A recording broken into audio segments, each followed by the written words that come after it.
Breast cancer is one of the most common and impactful cancers affecting women worldwide.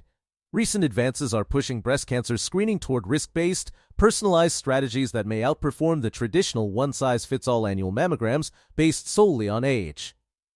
National Institutes of Health. This guide explains what breast cancer is, who is at risk, the role of screening, emerging approaches like risk-based screening, practical tips for the public, how to understand your risk and screening options.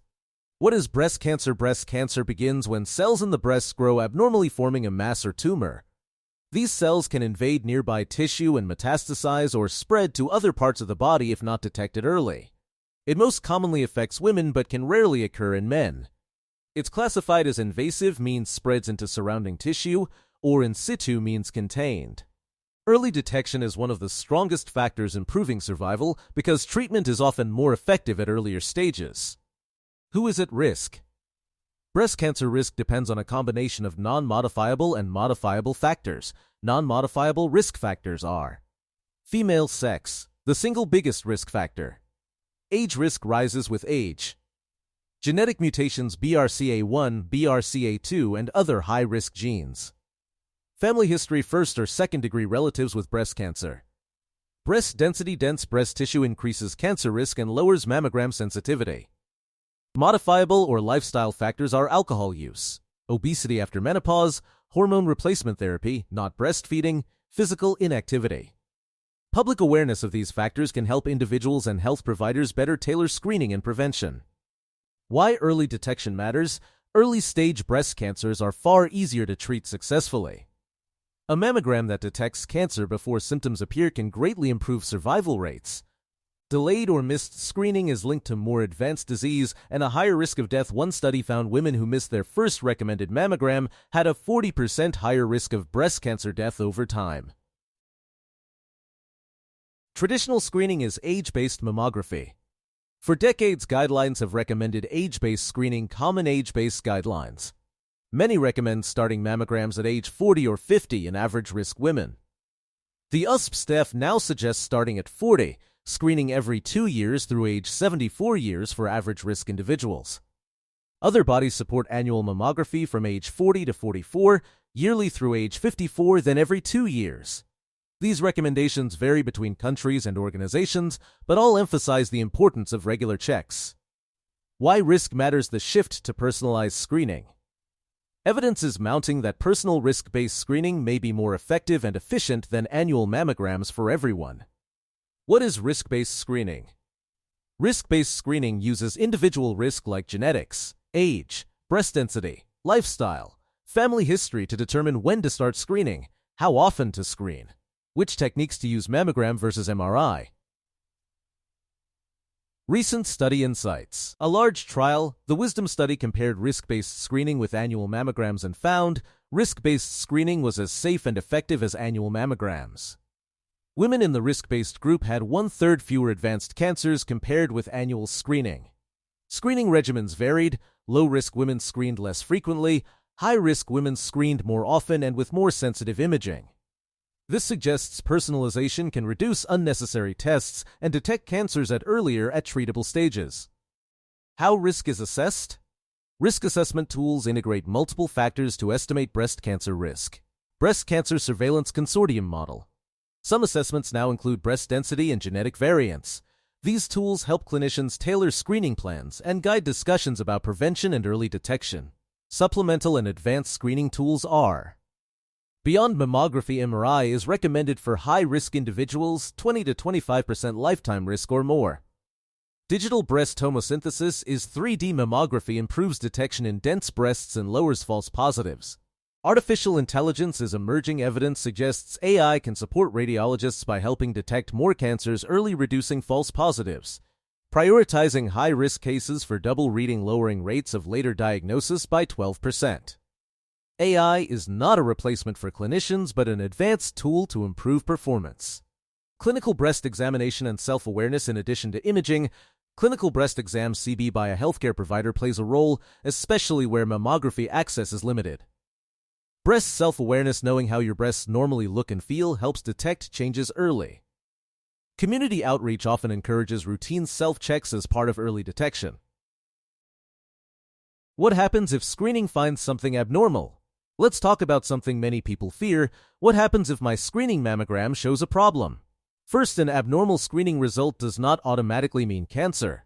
Most abnormal results turn out to be benign cysts, fibroadenomas, dense tissue shadows, hormonal changes. The step-by-step follow-up process is if something suspicious appears. Step 1 is diagnostic mammogram. It provides more detailed views of the breast. Focused imaging of the suspicious area. Step 2 is breast ultrasound. It helps to determine if lump is fluid-filled or solid, especially useful in younger women with dense breasts. Step 3, breast MRI, if needed. It used in high-risk patients or when mammogram and ultrasound are unclear. Step 4 is biopsy. This is the only way to confirm cancer. Types of biopsy are core needle biopsy, most commonly used. Fine needle aspiration. Vacuum-assisted biopsy. Surgical biopsy. It is less common today. Important reassurance: most biopsies do not result in a cancer diagnosis. How breast cancer is classified: once cancer is confirmed, doctors classify it carefully. This classification guides treatment. Classification based on tumor type that is most commonly used. It includes invasive ductal carcinoma, most frequent type. Invasive lobular carcinoma, ductal carcinoma in situ, DCIS, non-invasive. Other class, based on receptor status. It is extremely important. Every tumor is tested for hormone receptors, that is estrogen receptor and progesterone receptor. If these receptors are positive, then cancer responds to hormone therapy. Another class is HER2 status. HER2 is a growth protein. HER2 positive cancers grow faster but respond to powerful targeted drugs. If a tumor is triple negative breast cancer, it means estrogen receptors negative, progesterone receptors negative, and HER2 negative. This tumor is more aggressive and has different treatment strategy. Surgery is main first step for many patients. It includes breast conserving surgery, that is lumpectomy. Only tumor is removed and breast preserved. Lumpectomy is usually followed by radiation. It is best for smaller tumors and early stage. Other surgical procedure is mastectomy. Whole breast removed in mastectomy. Types of mastectomy are simple mastectomy, skin sparing, nipple sparing, modified radical mastectomy. Third is lymph node surgery. It's sentinel node biopsy, in which first draining lymph node tested. If lymph node is negative, no more nodes are removed. Axillary node dissection done if lymph nodes are positive. This reduces complications like arm swelling. Radiation therapy. Radiation is often used after lumpectomy. Purpose is to kill microscopic remaining cancer cells, reduce recurrence risk. Radiotherapy is given on daily sessions, usually for 3 to 6 weeks. Side effects are skin redness, fatigue, mild breast swelling. Most effects are temporary. Chemotherapy. Chemotherapy kills rapidly dividing cells. It is used when tumor is large, nodes are involved, triple negative cancer, HER2 positive cancer, and high recurrence risk. When is chemotherapy given? It is given before surgery, that is called neoadjuvant. It shrinks tumor, makes surgery easier. Helps to assess response. If chemotherapy is given after surgery, it is adjuvant therapy. It kills hidden cells, prevents recurrence. Common side effects are hair loss, nausea, fatigue, low immunity, mouth ulcers. Modern supportive medicines have reduced side effects significantly. Hormone therapy is given to estrogen and progesterone positive cancers. These drugs block estrogen effect. Examples are tamoxifen aromatase inhibitors and ovarian suppression drugs. Duration is usually 5 to 10 years. Huge benefit is it reduces recurrence risk substantially. Targeted therapy, a major breakthrough. It is used when tumor has specific molecular targets like HER2 targeted. Drugs are trastuzumab and pertuzumab. New antibody drug conjugates. These have dramatically improved HER2 cancer survival. CDK4/6 inhibitors used in advanced hormone-positive cancer. It helps to slow tumor growth and extend survival. Immunotherapy is especially helpful in triple-negative breast cancer. Drugs help immune system and recognize cancer. Used in advanced disease and high-risk early disease. Genetic testing, who should consider it? Testing for BRCA and related genes is recommended if strong family history, young age diagnosis, multiple relatives with breast or ovarian cancer, male breast cancer in family, bilateral breast cancer. Benefits are guides treatment. Helps relatives understand risk.